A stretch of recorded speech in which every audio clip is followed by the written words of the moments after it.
Hello, my name is Douglas Bloch. I'm an author and mental health educator. Welcome to your Depression Recovery channel, where each week we talk about practical tools and coping strategies for healing from depression and anxiety. The title of today's video is 4 Words That Can Save Your Life. But before we start, I need to tell my weekly joke, and we all like this one. What did the duck say when she bought some lipstick? Put it on my bill.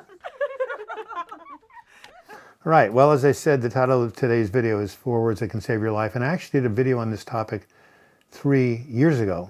But given the unprecedented times we're living in, I thought it might be important to give an update, like a remake of a movie, an update on this topic, and put in some new information.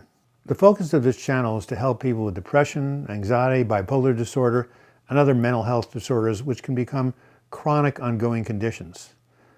So if you suffer one of those disorders or something else that's chronic and you've been going through pain a long time, you may not be able to remember a time when it did not exist. As a result, you might be thinking to yourself, will this challenging time ever come to an end?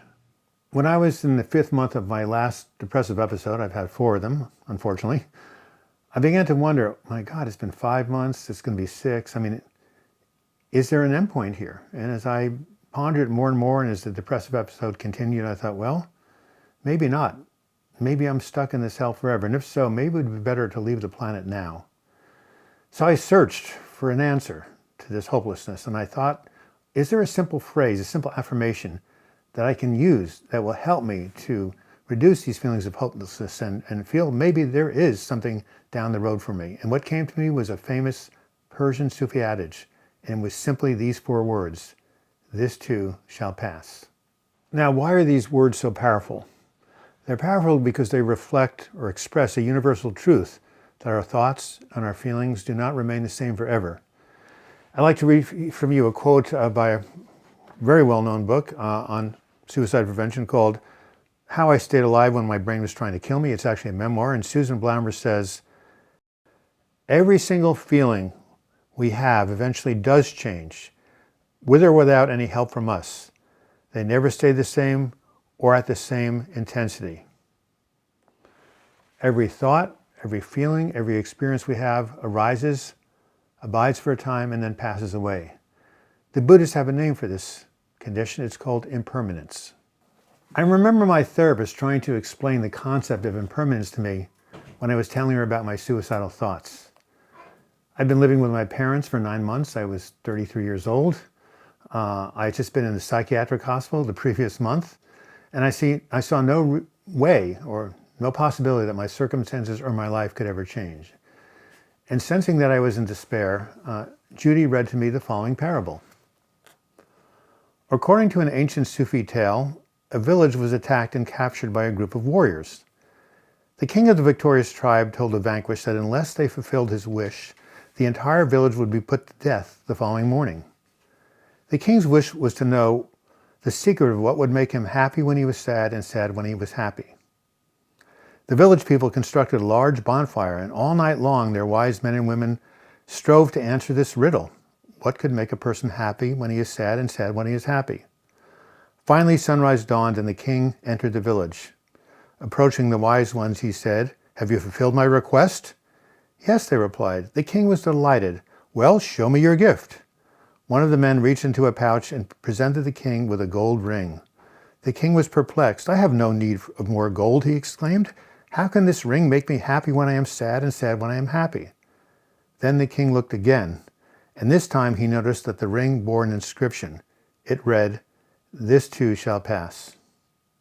The truth of this parable has manifested during every single dark period of my life, caused by relationship breakups, what else? Other types of losses. Oh, yeah, depressive breakdowns, right? Financial problems.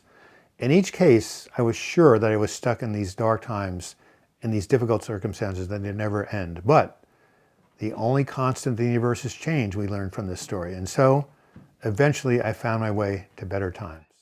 Think back on your life, 2 years, 5 years, 10 years, 20 years ago. You and your circumstances today are not the same as they were that period ago. Something has changed. Many, many things have changed.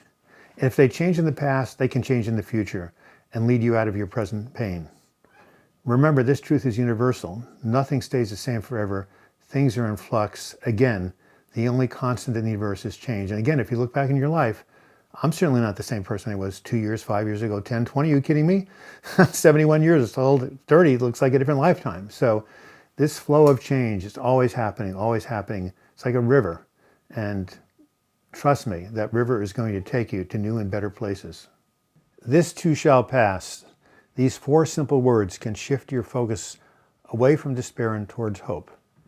So find ways where you can easily access these words. You can put them up around your home, your office, on your kitchen refrigerator, right? You can put them on your phone, a place where many people spend their days, right? Some YouTube viewers have even told me that there are places online that you can buy like bracelets. Remember the king had a ring? Well, there are bracelets that have the inscription, "This too shall pass." Understand this eternal truth, keep reminding of yourself of it, and let it bring you the hope and the motivation to keep on going. This has been Douglas Bloch. Thank you for watching this video. I hope you enjoyed it, learned something from it. I hope it's inspired you, encouraged you, helped you feel better. We need inspiration. We need encouragement. It's tough being in the dark house, as Teddy Roosevelt would say, right? It's tough being in dark times. We're in a lot of it right now collectively, but things can get better. They will get better. So if you like this video, give it a like or write your comments in the comment section. If you want to subscribe to this channel, I think we almost have 65,000 viewers right now. You can click on my photo in the closing credits, or you can, you can do that, and then you can also hit the bell to the right of the subscribe button, and you'll be notified every time I make a new video or live chat. And if you want to contribute to this channel on a regular basis, you can click on the Patreon image, and you'll be taken to my crowdfunding site. And until we meet again, I wish you the best in your mental health recovery. Thank you so much for watching.